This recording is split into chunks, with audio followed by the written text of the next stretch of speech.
saya Aryo Seno Bagaskoro, koordinator relawan Surabaya Memanggil. Hari ini saya diajak ngobrol-ngobrol dengan Bu Cita dalam podcast Tamu CEO. Tapi sebelumnya kita keliling dulu kota Surabaya.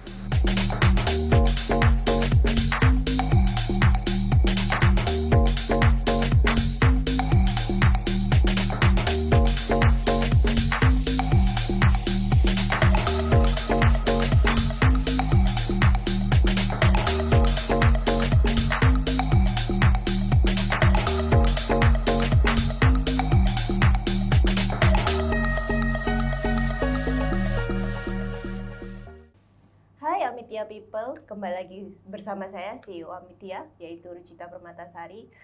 Tepat di Hari Pahlawan ini, saya mengundang seorang tamu, tokoh muda, hebat, terkenal juga, dan bisa kita bilang beliau adalah seseorang yang inspiratif karena dia masih muda, lalu berani memberikan suaranya untuk kota tercinta yaitu kota Surabaya. Pasti kalian penasaran, siapa dia? Dia dulunya adalah seorang jubir untuk wali kota Surabaya yang cukup populer dan paling muda lagi. Wah, berasa tua ini saya, yaitu kita panggil tamu kita pada hari ini. Yuk kita tunjukkan. Halo Mas. Halo Bu Cita, Ya, selamat ini siang. Mas Aryo. Panggilnya Mas Aryo ya? Atau Seno. Oh Mas Seno, Iya. Mas Aryo Seno, siapa namanya? Aryo Seno Bagaskoro. Wow, saya tuh taunya cuma di berita, di Google, di YouTube, di koran. Gitu ya. Terkenal. Akhirnya ketemu sekarang nih. Akhirnya berarti. bisa ketemu, Iya, karena iya. saya ngelihat itu masih muda, umurnya waktu itu belum umur 20 tahun juga ya. Waktu itu belum. Udah bisa memberikan suaranya untuk kota tercinta, kota Surabaya. Itu hebat banget. Terima kasih. Waktu itu aku kalau umur 20 itu masih ngapain ya? Mungkin masih golput juga kali ya. Iya. Berarti nggak golput ya kemarin? Enggak. Kita nyoblos. Jadi umur 17 sudah nggak golput, udah ikut Iya. berpartisipasi. 19 waktu itu 19. Oh 19 ya? Oh waktu coblosan itu pas Waktu umur 19. 19. Itu udah ikut ya? Nggak Sudah. golput ya? Sudah. Wow, Iya. pasti penasaran dengan Mas Seno ini.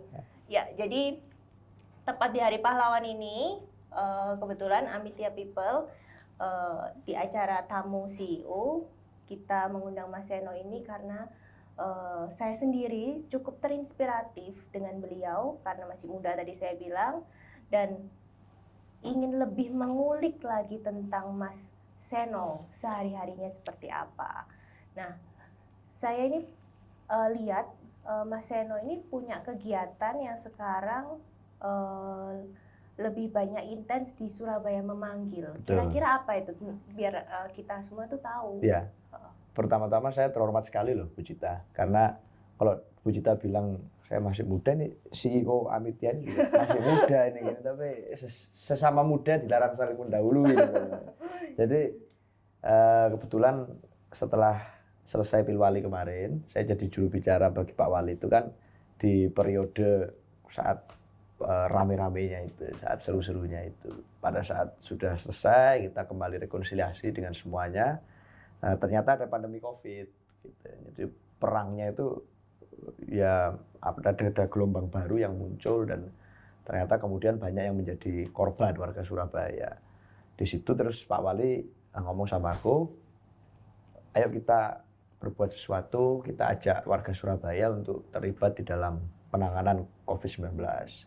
Karena pemerintah kota sendiri nggak bisa menangani itu, maka harus melibatkan unsur gotong royong dengan elemen masyarakat. Akhirnya dari situ kita kepikiran untuk bikin deklarasi relawan Surabaya Memanggil. Waktu itu persis di bulan awal Juli 2021 kemarin, tanggal 2, satu hari persis sebelum PPKM darurat pertama, kita deklarasi di Balai Kota.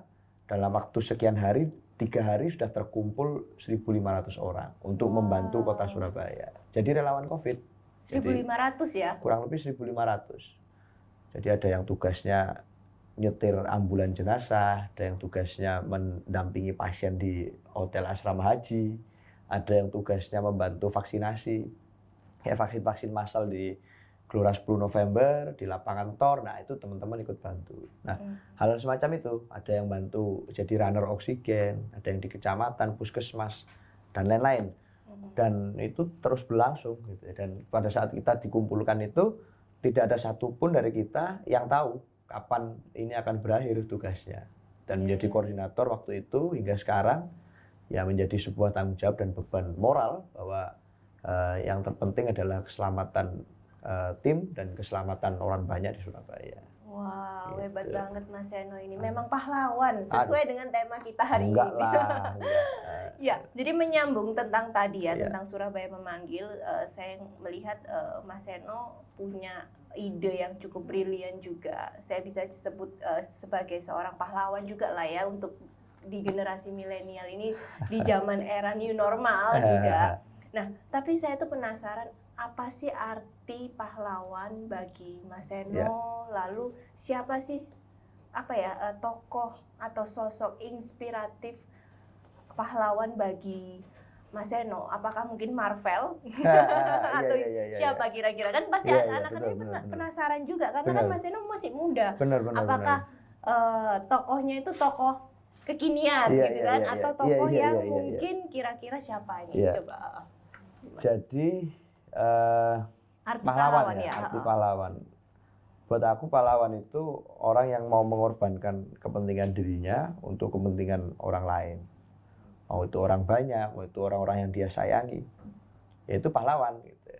Dari perspektif mana disebut pahlawan ya tergantung perspektif yang merasakan pengorbanan itu. Jadi bagi orang banyak pasti banyak yang relate. Orang tuaku pahlawan kok, itu mama pahlawan, ayah pahlawan, bapak pahlawan. Nah, kenapa? Karena mereka merasa mungkin orang tuanya mengorbankan sesuatu itu untuk mereka. Nah, jadi buat aku pahlawan-pahlawan itu ada di sekitar kita. Tinggal kita mau menyadari itu apa enggak. Dan Bu Cita juga pahlawan itu. Mengorbankan waktunya untuk ngobrol-ngobrol sore hari ini, kita dialog dengan teman-teman semuanya. Jadi saya kira pahlawan-pahlawan itu bisa kita jumpai di kehidupan sehari-hari ini. Nah, kalau saya sendiri, siapa sih pahlawannya seorang Seno itu mungkin? Jujur, aku banyak terinspirasi. Pertama tentu dorongan-dorongan dari orang tua, itu pasti. Tapi kalau mau bicara sosok di luar orang tua atau keluarga, banyak pemikiran, banyak kisah hidupnya Bung Karno yang aku tiru. Jadi kita hari ini bicara Hari Pahlawan, outfit beliau nih aku still the outfit ini, still the look ini. Iya, tapi aku lihat Mas Seno juga sering ya memang berdandan gini, berarti memang sangat-sangat terinspirasi banget ya? Ya, cukup terinspirasi. Jadi waktu itu sebenarnya awalnya waktu aku SMP, mulai baca biografi tokoh-tokoh masa kemerdekaan. Ada Bung Karno, ada Bung Hatta, Tan Malaka, dan lain sebagainya. Dan dari situ aku dapat inspirasi. Orang-orang ini yang ada di masa lalu ini, mereka memulai bergerak secara politik, mereka orasi, mereka berpolitik, mereka bergerak itu di usia yang sangat muda, di usia belasan tahun bahkan banyak dari mereka. Dan saat itu mereka bisa membuat perubahan besar, bahkan meng-create suatu bangsa, suatu nation yang dulunya nggak ada kemudian jadi ada gitu. Ya, Indonesia ini. Artinya harus mereka pasti punya keberanian untuk melakukan itu. Mereka pasti punya imajinasi yang oke. Mereka pasti punya kesabaran untuk berdiskusi dan seterusnya, dan keberanian untuk bertindak. Nah, kalau mereka bisa di masa itu di usia muda, aku di usia yang sama kenapa nggak melakukan itu sih? Gitu. Nah, semangat itu yang akhirnya aku beranikan diri untuk melakukan banyak hal. Dari situ sebetulnya inspirasi awalnya. Oke, Iya. berarti memang sangat ini ya terinspirasi sekali Inspirasi, ya. betul, influence dari situ. Lalu Tapi Marvel juga suka. Marvel juga suka ya ternyata ya. Wah, Iya. tetap ya. Penting itu, Marvel Tetap juga ya. suka. Iya. Imajinasi juga ya tetap ya. Imajinasinya juga main. Oke. Lalu buat Mas Seno sendiri, apa sih arti makna dari kata pahlawan? Ya. Dan apakah ada beberapa teman-teman Mas Seno sendiri ya mungkin ngomong, oh Mas Seno ini pasti nantinya bakalan menjadi sosok pemimpin atau sosok pahlawan lah ya. Mungkin ada yang mengatakan seperti itu karena kan aku lihat kan Mas Seno juga banyak kegiatan sosial, kegiatan-kegiatan positif. Saya lihat juga waktu itu juga mengumpulkan teman-temannya SMP, SMA, SMK dengan mengirimkan surat ke Pak Jokowi, presiden kita sebanyak 33.000. Benar, Nah, benar. itu makanya kita ini penasaran Iya, gitu iya, loh iya, ya iya, dengan iya, Mas iya, Eno iya, nih iya. banyak banget Iya, ide-ide iya, iya. positifnya Iya, ini. iya. Ya pasti kalau dibilang pernah nggak teman-teman expect bahwa saya akan jadi opo, aku akan jadi apa, jadi calon pemimpin, jadi apa. Dan banyak orang pasti punya banyak beragam persepsi tentang aku gitu, dari apa yang aku lakukan selama ini. Tapi bagaimanapun di dalam situasi seperti itu yang aku rasain tentu ya ini ada juga selain kita merasa bangga juga ya bahwa ternyata hal yang kita lakukan itu berdampak, bermanfaat untuk orang lain. Tapi tentu ada beban juga. Burden of expectation-nya jadi tinggi gitu. Ada beban ekspektasi. Orang pasti berharap kita itu seperti ini, kita seperti itu. Nah, saat kita tidak bisa memenuhi ekspektasi itu tentu ya kita nggak mau mengecewakan juga. Tapi di dalam situasi itu yang memacu aku untuk ngajak teman-teman lebih banyak untuk ikut terlibat langsung dalam apa yang aku lakukan. Bahwa yang aku lakukan itu bukan sesuatu yang semudah membalikkan telapak tangan juga, itu mengelola isu-isu sosial, ngurusin orang banyak, tanggung jawabnya bebannya juga besar, apalagi di usia-usia muda di mana kita sendiri banyak dari kita yang juga masih mencari itu jati diri kita sebenarnya seperti apa, passion kita itu apa, terus gimana kita besok besar jadi orang itu mau jadi orang apa. Nah, hal semacam itu tentu terjadi, gitu, ada instabilitas itu. Nah, kalau itu kita abdikan waktu kita itu untuk orang lain, tentu menjaga keseimbangan juga nggak mudah. Nah, anak-anak lain, orang-orang banyak, aku coba ajak untuk, ayo Rek, kita ngurusin bareng-bareng. Yang jadi persoalan Surabaya, jadi persoalan sekolah, persoalan kuliah. Kalau kita bisa ngurusin ini bareng, teman-teman semua terlibat, pasti tahu susahnya. Tapi dengan tahu susahnya, lebih menghargai dan merasa memiliki atas kotanya sendiri, atas tempatnya sendiri. Iya, gitu benar. Iya. Wow. Bentar ya, ini keluar dari topik ya. Iya, Aku penasaran, Mas Iya, Eno iya, ini kan sibuk banget Iya. bantu Enggak kota lah. Surabaya, Enggak, ya. situ enggak. Bantu kota Surabaya, mempunyai ide-ide brilian. Kepikiran nggak sih punya pacar atau cari pacar? Nah ini nih, penasaran juga sih. Atau Iya, hangout iya, sama iya. temen. Pasti kan Iya. orang-orang mikir jadwalnya yang super padat, Iya. banyak kegiatan, banyak ide-ide gini. Apakah ada waktu nih untuk cari pacar, kumpul sama temen? Ini temen di luar politik Iya, loh iya, ya. iya. Jadi teman-teman kuliah atau Iya. apalah ya. Masih lah, kalau hangout masih. Masih ya. Kalau ngopi itu jadwal yang harus diadakan. Nggak entah sesibuk apapun, ya harus ada itu jadwal hangout. Kalau aku ya, jadi pokoknya kumpul sama teman-teman, itu tetap kita jalan. Jadi sama teman-teman kita masih. Aku prinsipnya gini deh. Orang bisa punya banyak cara untuk menghabiskan masa muda itu. Dan banyak yang bilang ke aku, kamu kalau kayak gini kan apa kamu nggak nuker masa mudamu dengan kegiatan seperti itu loh. Aku memaknainya berbeda. Ya masa mudaku itu ya ini gitu. Kalau orang lain masa mudanya seperti apa ya bisa saja, tapi masa mudaku ini. Dan sekarang ini menjadi lebih lazim kok anak-anak muda yang sejak usia sangat muda, kemudian mungkin lebih muda dari yang lain, tapi sudah menggeluti passionnya itu sudah sangat banyak sekarang. Nggak cuma 1-2 orang. Mungkin jadi agak aneh karena bidangku adalah di politik, yang mana itu ada banyak kesan-kesan apatis dari anak-anak muda tentang itu. Tapi sebenarnya kalau dibilang secara general, banyak anak-anak muda lain yang sejak usia muda, bahkan mungkin lebih muda dari aku, sudah involved di dunia yang dia geluti gitu, yang jadi penyanyi cilik, jadi apa pengusaha kecil itu banyak sekali. Gitu. Tapi pernah jadi cakning kecil kan ya? Itu dulu. Bener ya? Itu tahu aja Bu Cita nih. Berarti bukan menjurusnya nggak jadi model nih ya? Iya. Passionnya berarti akhirnya ketemu ya bener, setelah itu ya? Bener. Tapi ada satu yang belum aku jawab, masalah pacar itu. Gimana? Nanti aja deh. Lo penasaran nih, berarti kayaknya Mas Eno banyak fansnya ini ya. Oke, ini ada pertanyaan juga dari teman-teman. Iya. Nanti ini kan 2024 ini bakalan ramai ya. Benar. Kita ini ya, mulai politik sudah mulai bergelut nih mencari anak muda sebagai sosok. Iya. Nah, Mas Eno sendiri nanti 2024 ada nggak keinginan untuk berpartisipasi dalam pesta demokrasi? Nanti kan kita bakalan ada pemilihan presiden, Betul. anggota legislatif. Betul. Nah, Betul. ada keinginan nggak nanti 2024 atau di pending dulu atau Iya. gimana? Kalau keinginan berpartisipasi pasti. Intinya berpartisipasi di dalam kontestasi itu kan tidak harus selalu sebagai peserta.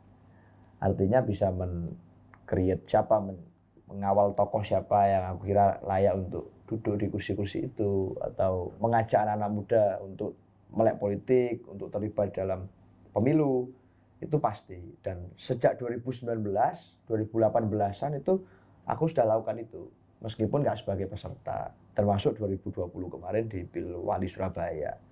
Nah tapi aku sendiri secara pribadi, ini keinginanku, niatku sekarang. Ya semoga niat ini diizinkan oleh Tuhan untuk terjadi. Aku nggak pingin di 2024 itu, benar-benar aku nggak pingin. Belum Untuk, ya? belum merasa cukup belajar untuk di 2024 menjadi anggota legislatif. Nah, kalau di 2024 aku rasa ya udahlah, aku tak nemenin teman-teman aja, aku tak lebih ke pendidikan politiknya, membantu orang-orang baik yang aku rasa pantas, itu aja. Tapi di tahun-tahun selanjutnya tentu sebagai politisi kita pasti punya harapan bisa ikut terlibat dalam formasi pemangku kebijakan pasti. Tapi bukan 2024 buat aku. Oke, berarti Mas Seno mau fokus untuk kuliahnya dulu dan cari pacar. Pengen lulus kita ini. Iya. Jadi balik lagi nih sekarang topiknya tentang pahlawan. Jadi saya mau nanya, kira-kira bagi Mas Seno sendiri, seseorang bisa disebut pahlawan itu seperti apa sih kriterianya? Menurut Mas Seno ini, versinya Mas Seno. Oke. Saya mau bilang dia harus suka Marvel itu, tapi kayaknya enggak deh. Jadi pahlawan, satu, buat aku dia harus mau mengorbankan kepentingan dirinya sendiri. Dua, dia harus mencintai bidang yang dimana dia geluti, mau itu sebagai apapun itu. Kalau sudah dia lakukan itu, dan tiga, dia ikhlas melakukan itu. Nah kalau dia melakukan tiga itu dengan konsisten, ya dia pahlawan di bidang apapun itu. Makanya kemarin waktu COVID, banyak nakes-nakes kita, ya layak mereka diberi gelar pahlawan. Kenapa? Karena mereka mengorbankan kepentingan dirinya sendiri. Bahkan kepentingan paling utama, yaitu hidup, mereka bahkan korbankan. Dan itu aku rasa adalah salah satu kriteria yang utama untuk jadi pahlawan. Dan ikhlas melakukan itu. Jadi selama kita bisa melakukan itu pahlawan. Kenapa harus mencintai?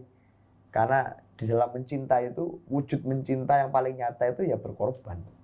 Kalau kita sudah berkorban, sudah kehilangan sesuatu karena cinta itu, nah jadi ikhlas ya. Jadinya ikhlas, dan kita ikhlas melakukan itu. Nah, jadinya itu pahlawan. Kalau cinta kita hanya ucapkan terus-menerus, nggak ada pengorbanannya, sama aja dia cuma lip service saja. Tapi saat kita mencintai sesuatu kemudian kita mengorbankan sesuatu, nah ini berarti udah ada harga yang dibayar, berarti ini dia benar-benar cinta nih. Sama halnya dengan cinta tanah air, cinta keluarga, cinta apa. Dan cinta pacar sekalipun dia, kalau dia cuma ngomong aja nggak mengorbankan apapun, minimal waktunya, minimal apanya untuk dengerin ceritanya, keluh kesahnya, berarti ya cari yang lain aja deh kalau gitu. Iya. Waduh. Berarti itu tipsnya ya untuk cari pacar juga seperti itu kayaknya ya. Sepaket itu dari jawabannya. Benar. Nah, ini sebelum ini kan Mas Seno ini sudah terkenal dan sangat aktif di dunia pendidikan. Betul. Pernah mengikuti Asian Youth Education Forum tahun 2014, terus menjadi ketua aliansi pelajar, dan sering menghadiri ragam kegiatan kepemudaan di luar negeri. Dari semua kegiatan yang padat ini, apa sih goalsnya? Goalsnya Mas Seno ini apa sih? Dari berarti 2014 tuh umur berapa ya? Umur 13 harusnya. Wow, 13. Iya, umur 13 harusnya. 13 itu berarti SMP ya? SMP kelas 1. Wow, SMP kelas 1. Saudaraku yang SMP ngapain ya sekarang? Oke, gimana itu? Enggak, buat aku sih memang proses belajar dan proses berkembang orang beda-beda. Mungkin aku di usia 13, tapi mungkin ada lagi orang lain yang bisa jadi jauh lebih sukses dari aku meskipun startingnya baru di usia 30, 40 juga banyak sekali. Jadi menurutku proses belajar orang, proses berkembang orang itu juga tergantung dari mereka masing-masing. Nah, waktu itu kenapa kok aku ngelakuin itu semua? Sebenarnya tujuannya cuma satu, aku pengen mantep dengan passionku. Dan kedua, aku pengen dari passion ini bisa bermanfaat untuk orang lain. Nah, melakukan kegiatan-kegiatan itu, ketemu dengan banyak orang di situ, membuat otomatis aku punya wawasan yang lebih oke tentang macam-macam. Bicara pendidikan, aku coba nih, aku men-challenge diriku sendiri, bisa nggak kemudian aku mewakili Indonesia, memperkenalkan Indonesia di negara luar, di depan anak-anak muda. Pertama kali ke Korea dulu, dengan berbagai negara di Asian Youth Forum, terus ke Belarus. Di Belarus itu teman diskusiku, teman anak-anak SMA, mereka waktu itu aku masih SMP dan berangkat sendirian dari Indonesia. Aku mikir waktu itu kalau aku tidak mengenalkan Indonesia dengan baik, mereka pasti ngiranya Indonesia ini waduh anak-anak mudanya kok gini-gini banget. Maka ada beban ini karena mereka jarang sekali ketemu dengan orang Indonesia. Lanjut lagi di New Zealand, lanjut lagi di Singapura, lanjut lagi di Jepang dan lain sebagainya. Dan dari situ aku menemukan satu kesamaan bahwa sebetulnya energi anak muda ini gede sekali kalau kita mau pertemukan itu. Itu insight yang aku dapat dari situ. Dan dari situ saat aku kembali ke Indonesia jadi semacam bekal untuk aku untuk mengumpulkan teman-teman muda di seusiaku waktu itu, anak SMA, SMK, SMP. Ayo kita apa yang jadi keluh kesah teman-teman, jadi aspirasinya. Berani dong sampaiin dong. Di luar itu semua anak-anak muda berani speak up kok. Mereka berani dan di bangsa kita juga selama ini sejarah membuktikan anak muda selalu jadi game changer.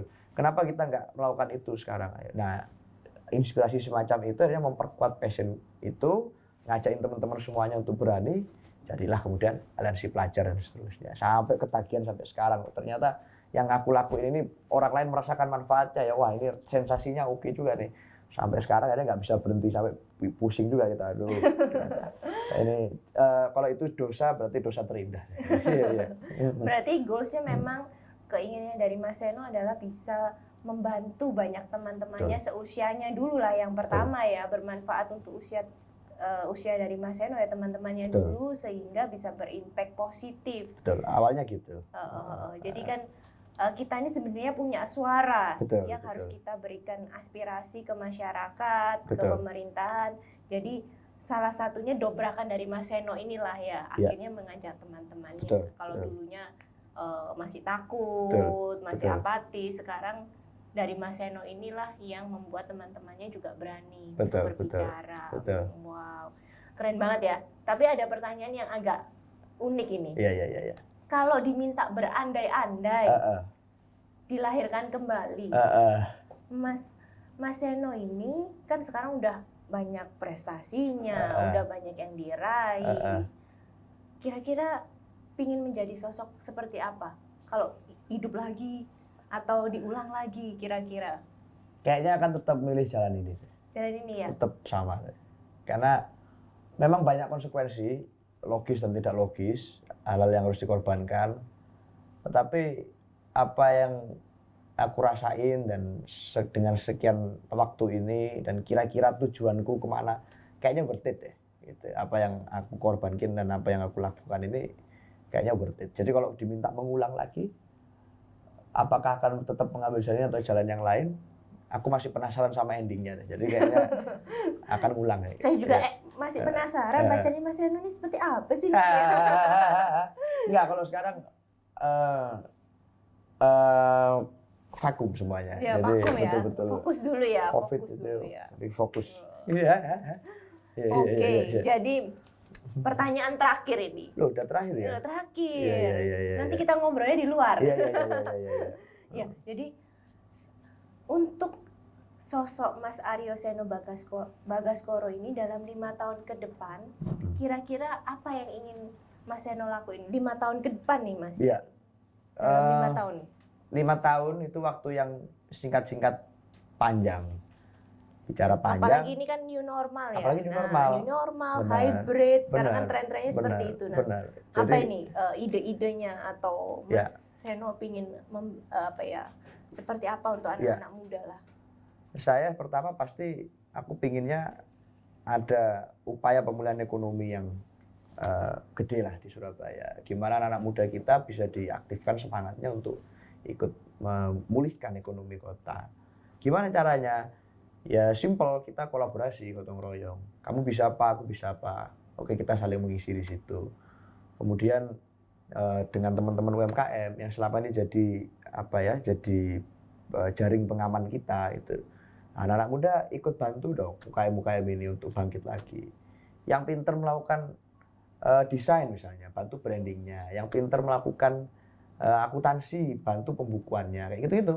Sehingga kita bangkit dari pandemi ini bareng-bareng, nggak sendiri-sendiri. Tapi collab itu jadi satu grand desainnya, dan harapannya aku pingin bisa banyak membantu ngompori orang-orang untuk melakukan itu dan terlibat di dalam situ sebagai pelaku untuk membantu gitu. Jadi betul-betul kita melihat sekarang banyak sekali orang-orang yang terdampak pandemi dan kasihan sekali, bukan kasihan sekali kalau orang-orang yang punya privilege bisa survive di pandemi ini kemudian tidak melakukan apa-apa. Kasihan merekanya.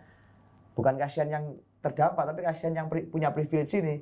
Kok bisa setega itu, kita bisa menikmati kenyamanan, kemudian nggak ngapa-ngapain. Nah, artinya 5 tahun ini ada PR besar. Aku rasa kita harus membuktikan kita bisa jadi contoh kota, bicara kota dulu, katakan Surabaya, kota epicentrum gotong royong. Untuk pandemi aja bisa, masa setelah pandemi, pasca pandemi kita nggak bisa. Oke, keren. Nah, yang terakhir ini kita meminta pesan tips, quotes tepat di Hari Pahlawan ini untuk anak-anak muda dan tentunya untuk Amitya People di tema Tamu CEO. Pesan terakhir. Iya. Untuk anak-anak muda, saya kira ya udah kita having fun aja. Having fun gimana? Hidup sesuai dengan passion kita. Raih apa yang kita inginkan, jangan lupa bantu orang lain. Kita nggak hidup untuk diri kita sendiri. Ada banyak orang yang aku rasa perlu kita ikut ajak dalam jalan menuju kesuksesan bangsa ini, gitu. Bukan hanya kita, tapi bangsa ini. Sehingga anak-anak muda harus kita ajak semuanya untuk mau bergotong royong dan berkolaborasi.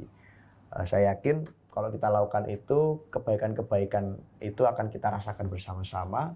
Dan aku rasa anak-anak muda harus banyak sekali belajar dari Amitya. Kenapa? Karena dari Amitya itu dari tadi kita merasakan ada pancaran energi kebaikan, ada hospitality yang kemudian harus ditularkan kepada anak-anak muda yang lain. Nggak ada gunanya kita sukses hanya untuk diri sendiri, tapi kesuksesan itu, cerita-cerita kebaikan, keramahan itu harus dibagi kepada orang-orang lainnya. Dan anak-anak muda saya kira paling jago untuk melakukan itu. Iya, benar. Sukses, sampai jumpa di tahun 2045, 100 tahun kemerdekaan Indonesia. Wow. Oke, ini kita di penghujung acara, jadi kita udah banyak cerita dengan tokoh inspiratif kita hari ini, yaitu Mas Seno. Dan yang terakhir Mas Seno, kita akan ngucapin bersama-sama, nanti saya bilang Amitya Hotel, we serve better. Kita ngomong we serve better ya, bareng-bareng. Amitya Hotel, we serve better.